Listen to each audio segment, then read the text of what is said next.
I ended up then, being confirmed as CEO and continuing for a few years. But during that period, we had COVID.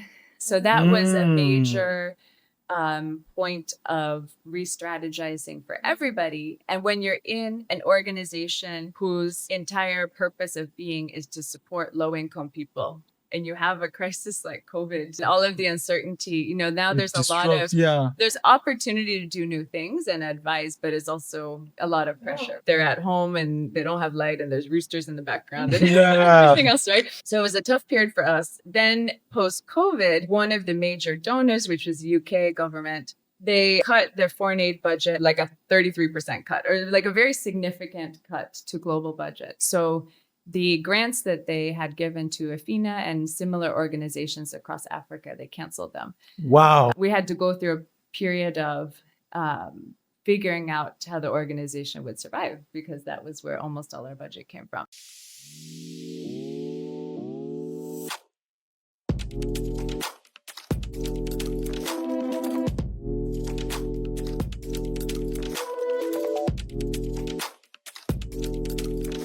Hi guys, my name is Ayo Bankole Akintujoye. I'm happy and very excited to be here on another episode of the Failure Diaries podcast, TFD. I have with me today an incredible woman. But before we get to the guest, I have my co-host, Precious Kate, the car chick. I don't know whatever is making Precious laugh. I'm back again with Precious. Precious Kate, of course, is an amazing entrepreneur herself. She does a lot of work in the auto business. But more importantly, I have a guest, a fabulous Nigerian, a fabulous Nigerian amongst us. Her name is Ashley. Ashley is the COO and co-founder of Semicolon. Semicolon is doing incredible work in Nigeria. Ashley, Thank you. it's good to have you with us. Yeah, it's good to have you with us. So, Ashley, let's get to it. I'm so happy that you could make it here. I know how difficult it can be in the middle of all this traffic and all of that. We set up this podcast to discuss the other side of success. Okay. A lot of people show us the fancy stuff on Instagram, on TikTok, on Facebook, on Twitter. They talk about how they raised millions. They talk about how they signed deals. Nobody's telling us the other side of the story. More importantly, you're a foreigner in Nigeria. A lot of people think foreigners just have it easy. Once you knock on the door, it gets opened. But nobody knows your journey into the country, the challenges that you face, the frustrations every day and all of that. So tell us very quickly your story. How did you get into this country? How did you get here as COO of Semicolon? And what are the challenges along the way? Okay, thanks a lot. So pleasure to be here. Looking forward to it. So I'm originally from the US. I grew up in Silicon Valley area in California. Then was living and working in Washington, D.C. After university. Actually, the first time I came to Nigeria, I was in Calabar. So I had the opportunity to do this really interesting project. I was working for IBM Global Business Services, and IBM had a program called Corporate Service Corps. So it was sort of like a leadership development program. If you're a top performer in the company, you can apply and be sent with they sort of put together an international team and have them do a project somewhere in a different country for a month. Oh. So I was working with like an exchange program. Kind of, yeah. There were 12 of us in total from different countries who worked with Cross River State Government for a month with different ministries. I had a colleague from the Philippines. He and I worked with Ministry of Finance. Oh, interesting. So I loved it. I loved Calabar. Calabar is beautiful. I lived there for 2 years. Did you really? Yeah, I did. It's very peaceful. It's so peaceful. I mean, everywhere I've been in Nigeria has been welcoming. So of course it was welcoming. It's funny, people used to come visit from Lagos and they would say, Calabar is very clean. And I didn't understand that until I moved to Lagos. Yeah, like, what is this? Okay, Calabar is clean. I get it now. Yeah. But anyway, I loved it. So at the end of that month, I was actually I was wanting to move back to Nigeria. So I was What year was this? How long? 2010. Oh, that's a long time. Yeah. So I was already sort of thinking about this. And then it just so happens at the end of that trip, I met another IBMer who was working for IBM in Nigeria, and he is now my husband. So, Oh my! we had a group of foreigners, and we were flying the last day. We were in Calabar for a month, and then the last day they said, we want you to come to Lagos for one day before you go to your home countries. But they said, well, there's an IBM Nigeria staff who's also in Calabar. He'll take the same flight with you to make sure that you get through the airport and everything. So I met my husband in Calabar airport. And it was funny because there were 12 of us, right? But I do remember him really offering to carry my bags more than anybody else's bags. But anyway, we came to Lagos. We spent a day in the IBM office in Lagos. And then we're in Lagos for one night, Friday night. So we said, we want to go out in Lagos. So it was my husband, Sam Tokumbo, who actually took us out as a group. And then we flew back home on Saturday. But Nigerian men. They're very persistent. You go home, and then the Monday, he chatted me on our company messaging system, right? Oh, how are you doing? But all the Nigerians were calling me, did you get home safe? So I was like, yes, very friendly. But you already. And then the next day, he called me. And then the next day after, he called me again and so forth. Long story short. And here you are in Nigeria. So in 2012, we got married, and then I moved here. Oh, wow. That's been a long time. No, we got married in DC.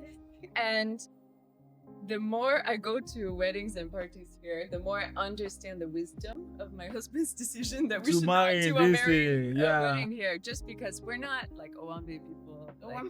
Like you can't. Yeah, I even was saying when we got married, maybe we'll do a small reception in Nigeria. Oh, but then you didn't understand. My husband was like, I don't know.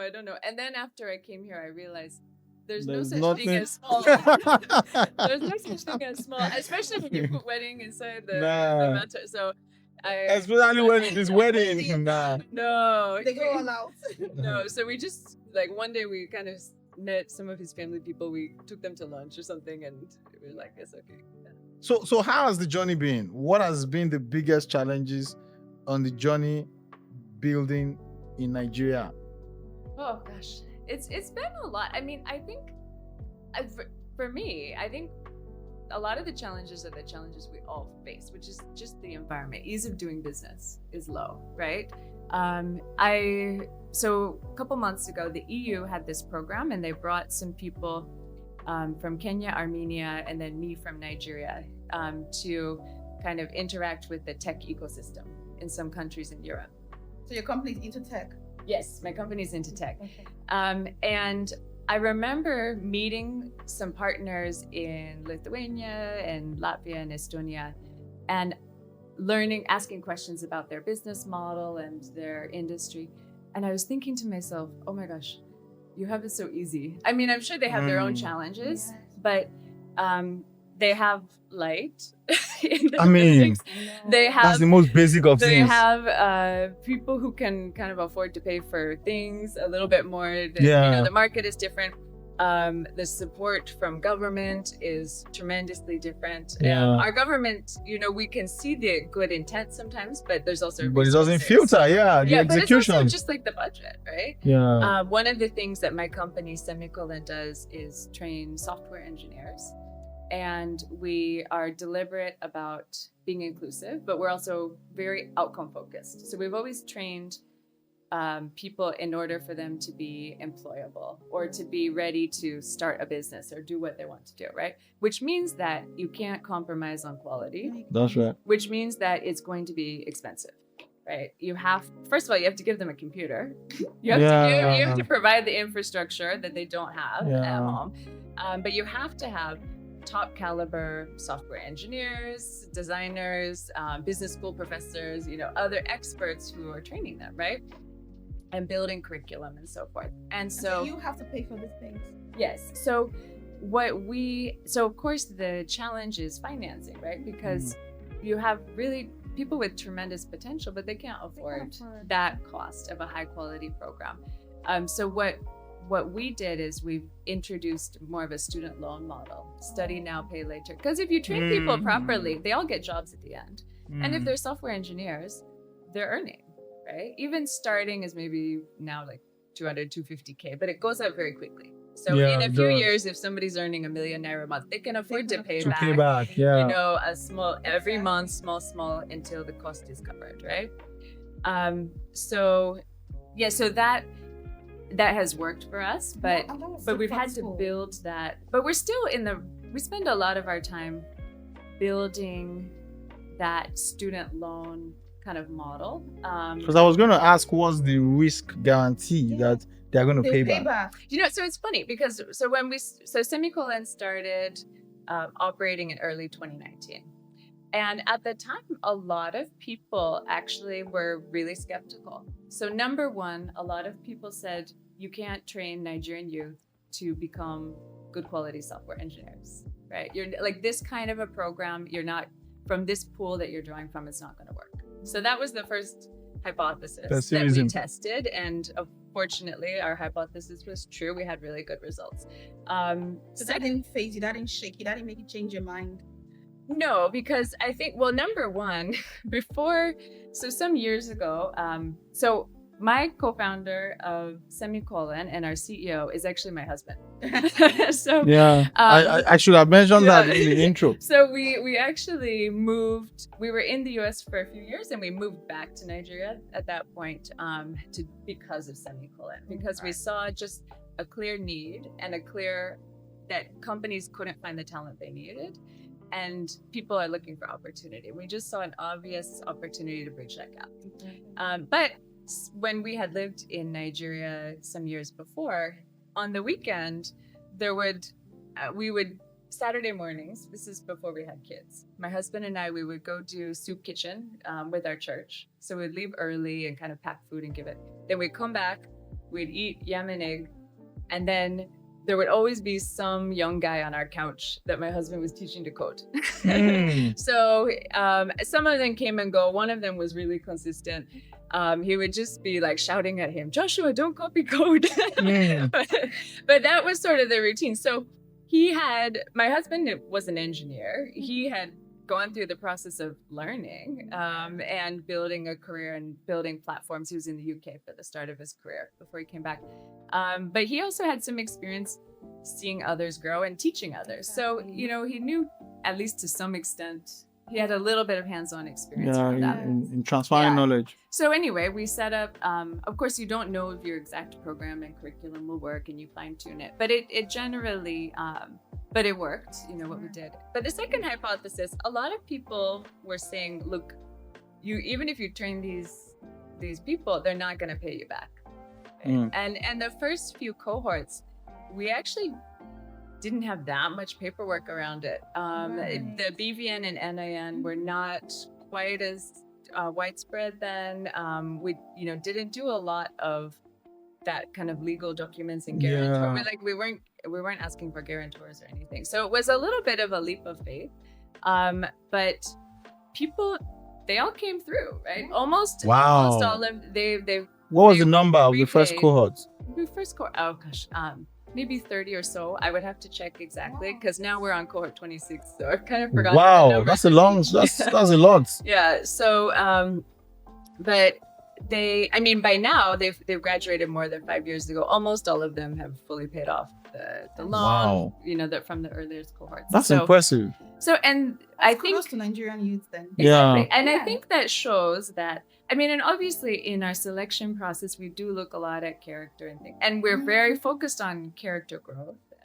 But I think that fundamentally, if you give somebody an opportunity and that opportunity changes their life, and they can see that you've genuinely done your best, right? It's not perfect, but that you've truly been committed in supporting them. They will feel the connection, and they'll feel that it's right for them to repay, right? They'll have different journeys, and sometimes somebody gets sick or you get married or whatever, and for a few months you don't pay, and that's just part of the realities of student loans, right? But we've generally seen that people have been honorable in kind of upholding those values. So so that system has worked, but on a broader scale, really what we need is beyond just, some classes in Yalba, where our training center is in Semicolon. We really need a broader system where there are financial instruments in our market that allows people to access high quality education, Yes. training, skills development, not just for tech, for medicine, for all of those other fields that we need.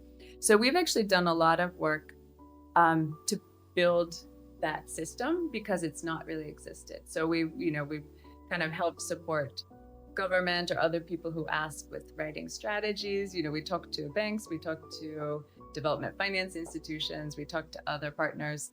We talk to NGOs and donors. It's like a multi-year journey to get some of those things put into place in the market, but we feel it's really important. So we've continue actually to do that work, but I think we're seeing progress in terms of where the industry is going. So anyway, I'm optimistic, but to answer your question, I think some of the challenges when you're really, even if you're very clear on what your mission and your vision is, some of the challenge is just how much building you have to do to create not only to deliver your one tiny product or service, right? That first product was training software engineers, but now you have to build a whole entire adjacent system of financial innovation. That ordinarily should exist. If we were in a different country, we wouldn't have you wouldn't have to do that. I talked to somebody in Lithuania who trains software engineers, kind of like similar somewhat program. I asked how their program is financed, and they said, well, government pays for 80%. Wow. So it's a different, and it's absolutely a wise investment for their government. I actually do think, some people in our government would choose to do that if they had the budget, and the reality is, today we don't, right? So it's something that as you grow your economy, as we have, these companies take off, as this talent that we put into the economy grows and they start paying taxes and we strengthen our systems, eventually, government will have more government benefits to invest in human capital. So that brings me to my next question, which is a lot of young people today, I mean, you've been in Nigeria for a while, you see the level of immigration, right? Yeah. So growing up in the US, what was your biggest... So a lot of people here believe that once I make it to the US, I'm made for life. So you want to tell them, well, it's not that easy. You have to, please, they are not interested in all of that. And you for obvious reasons. But growing up, because again, this is the Failures Diaries, right? Growing up as a child in the US, right? What was... not even actually as a child, up to this point, what are your biggest failure stories? What's your biggest setbacks that contributed to your journey? Did you have anyone at all? A lot, but I think it's more...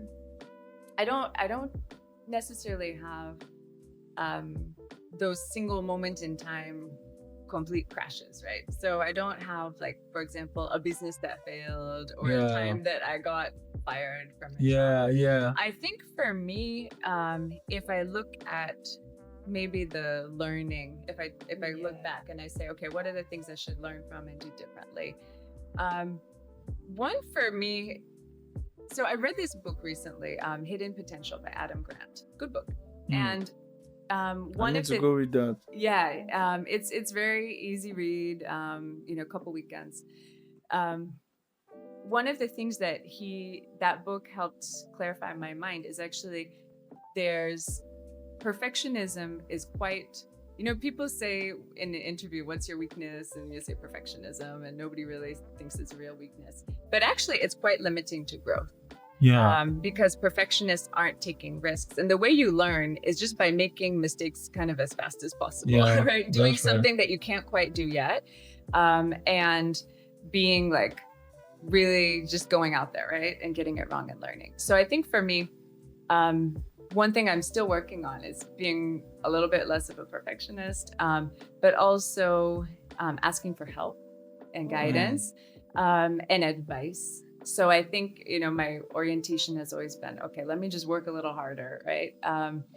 And so I think that could have had faster growth. I probably could have done more a lot If you asked for earlier help. in my life and in my career if I had asked for those things. Still till today, I'm still working on it.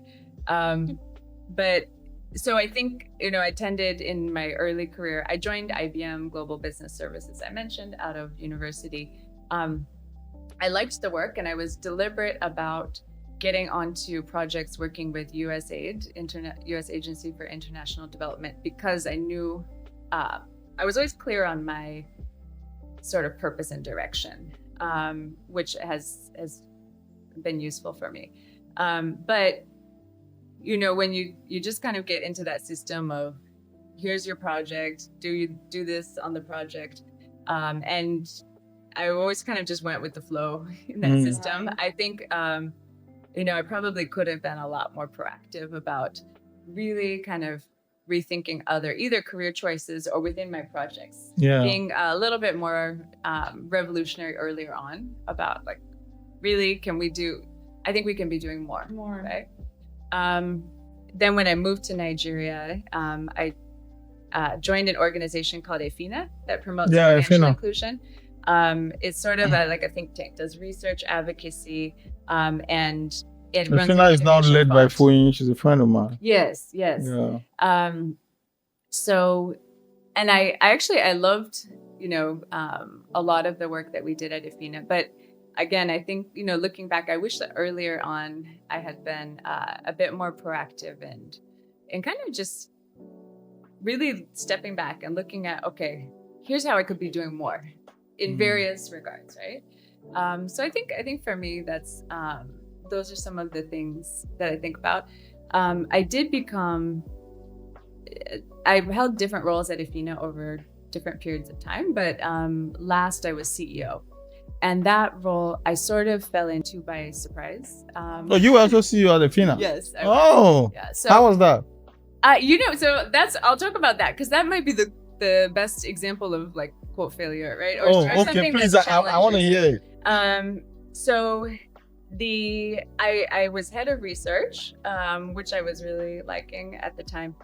And then there was a change in leadership. So I remember it was the night of my 35th birthday, like 8 p.m. The board chair called me and said, okay, Ashley, here's what's happening. The CEO is leaving and you're going to be acting. And I was like, wow. Okay. And so as of the next morning, I was acting CEO.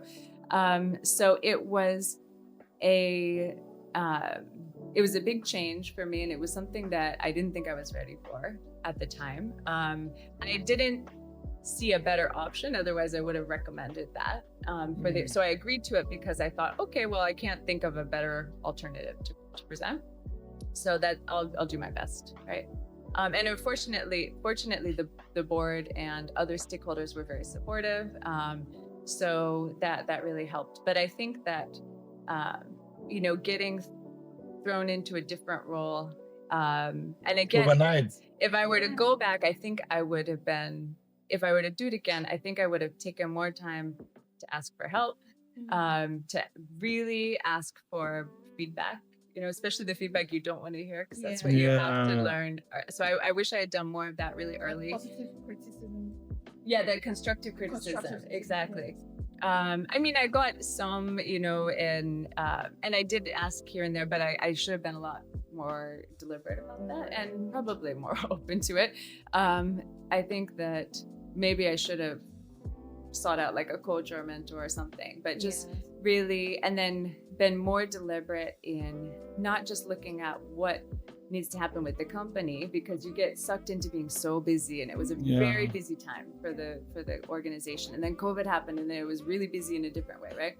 But in hindsight, I would have been more effective as a leader if I had just taken like 5-10% of that time early on and worked on myself as a leader, right? And that's even that one I'm still learning as a lesson, right? It just that's a journey that I'm still on. So I think there were challenges. Again, the there were some really great team members and stakeholders and donor partners, and so that made that process easier. I ended up then, being confirmed as CEO and continuing for a few years. But during that period, we had COVID, so that was a major point of re-strategizing for everybody. And when you're in an organization whose entire purpose of being is to support low-income people, and you have a crisis like COVID and all of the uncertainty, now there's a lot of there's opportunity to do new things and advise, but it's also a lot of pressure, right? Pressure, yeah. And then of course your whole ways of working are disrupted because your team is remote and they're at home and they don't have light and there's roosters in the background and everything else, right? And they have babies. Like almost a lot of our staff were women who had young children, and It was a thing. it's very hard to work. Even now, my kids are 8 and 10, and when they're at home, it's harder for me to Definitely, So always is. when your kids are 1 and 2 and 3 and 4 and 5, like It's it's almost hard for them impossible. to get their work done, no matter, Yeah. even though they were really great staff. So it was a tough period for us. Then post COVID, one of the major donors, which was UK government, restructured its foreign aid and said, because there are always various factors, but the long story short, they cut their foreign aid budget. I think it was from 0.075% of GNI. I can't remember the exact figures, but I think it was from 0.075% to 0.05%. It was something like that. So I might be getting the numbers wrong, but it was on that order of magnitude, like a 33% cut, or like a very significant cut to global budget. And when you cut foreign aid budget, usually your economic growth work kind of goes first. They don't cut like health and emergency support for people who are stricken by famine, food aid and things like that, which they shouldn't. But the programs, something like an IFINA that is doing more research and helping to build a financial system and like create better policies and things like that. It doesn't pull on taxpayer heartstrings the same way, right?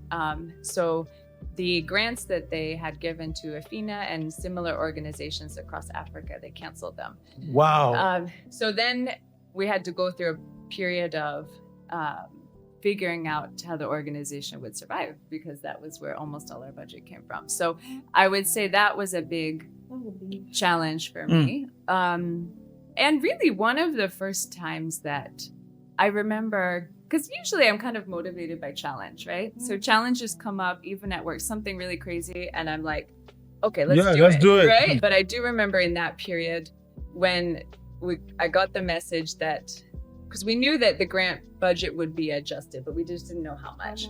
I do remember there were a few days that at like 4:30, 5 p.m., I just like shut down.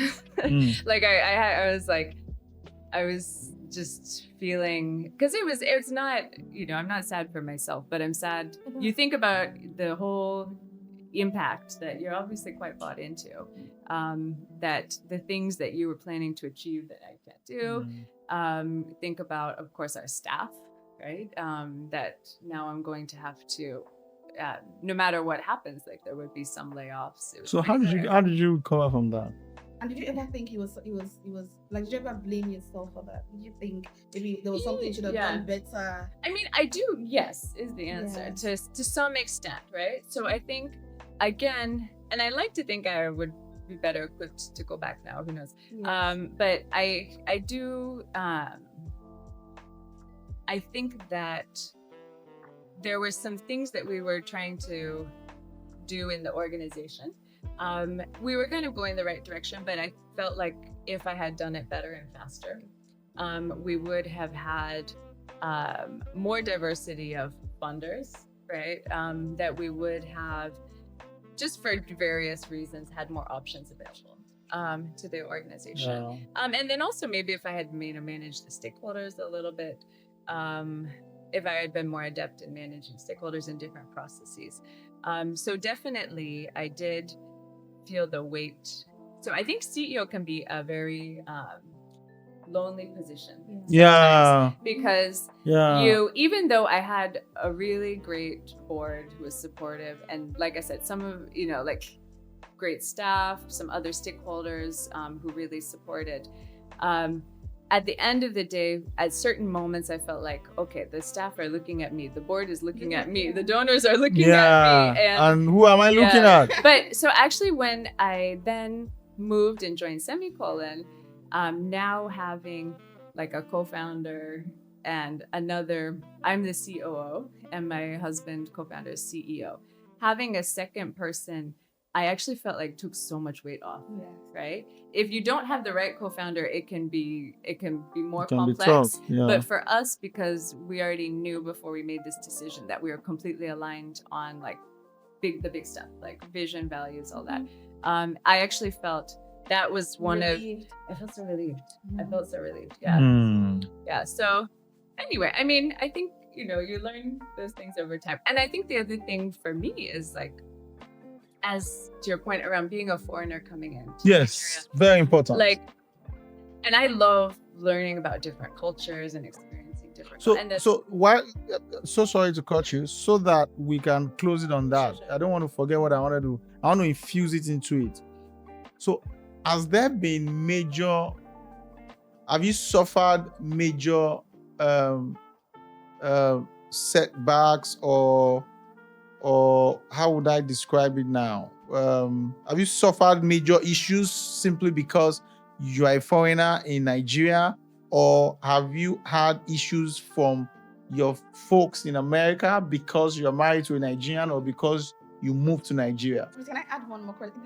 We have just about 2 minutes to go. I hope she doesn't forget. Okay, don't forget Ayo's question. But just to add to it, I just want to know, because it's almost like a myth. Like you cannot find a successful company in Nigeria. People are running out. Yeah. So what is one thing you want to tell people who are looking up to you and saying, how did they do it? How did she manage? Just leave one word for the youth and just let them know that it's possible. Just one thing. Okay. So let me see if I remember. So the easiest question, I'll start with that. In terms of if I faced any challenges or opposition from people back home, quote. And also here. Yeah. So from the back home side, no challenges, fortunately. Such a sweet family. Everyone has been supportive. I mean, when I first brought my husband home, like then we weren't married yet. When I first brought him home to meet my family, he's Yoruba man. My mom, he actually proposed to me right before we went home. So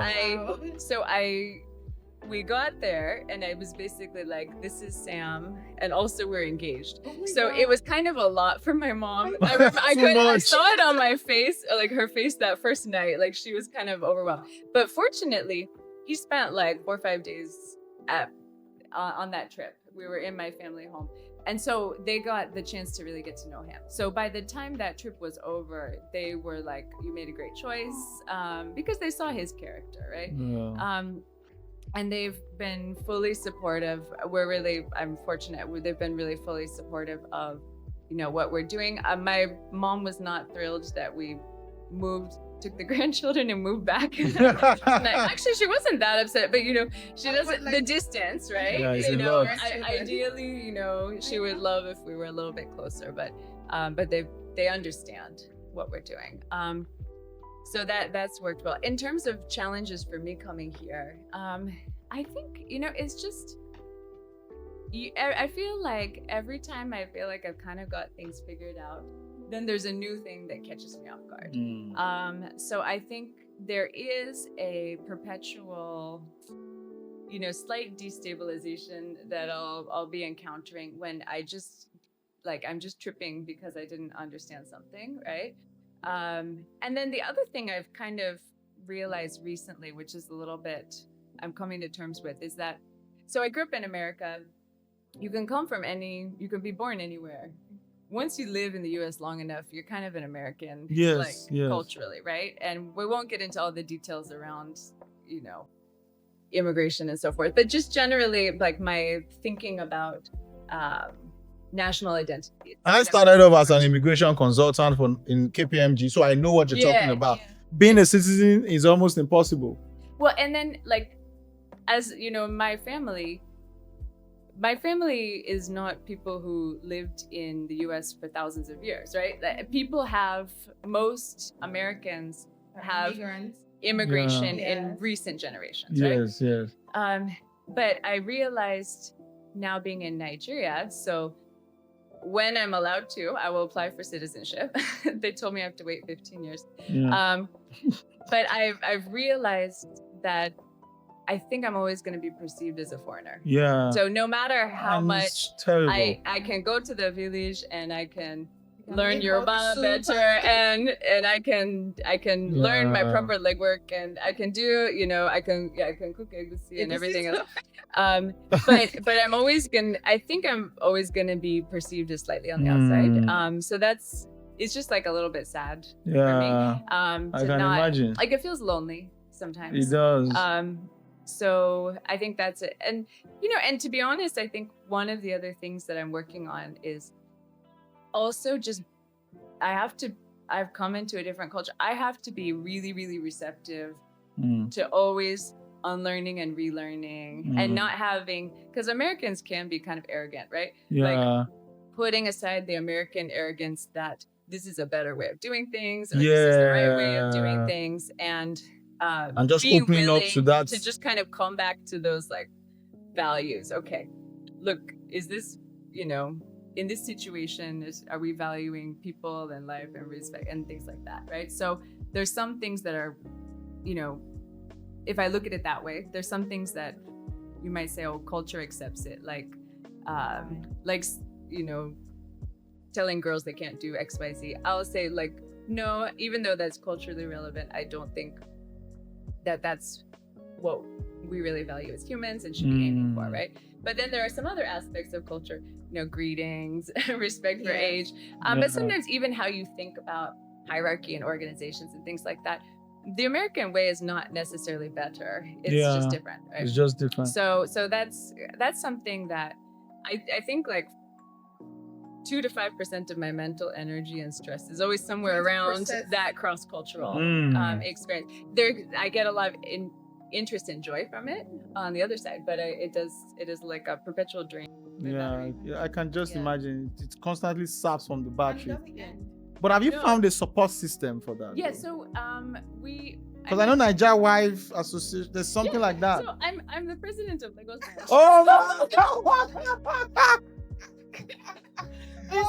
I am very much. We definitely need to talk more. This is But you're very interesting. Nigerian. Like, I mean, president in I'm the Lagos. president Yeah, of there's a Lagos. Nigeria Wife So we Association. have an association, Niger Wives, over 40 years old, Wow. of foreign Oh women my God. married to Nigerian men. And this association is, provides that kind of social and emotional support. And you can Support. imagine 40 years ago, when women married a Nigerian and moved here, there was no WhatsApp.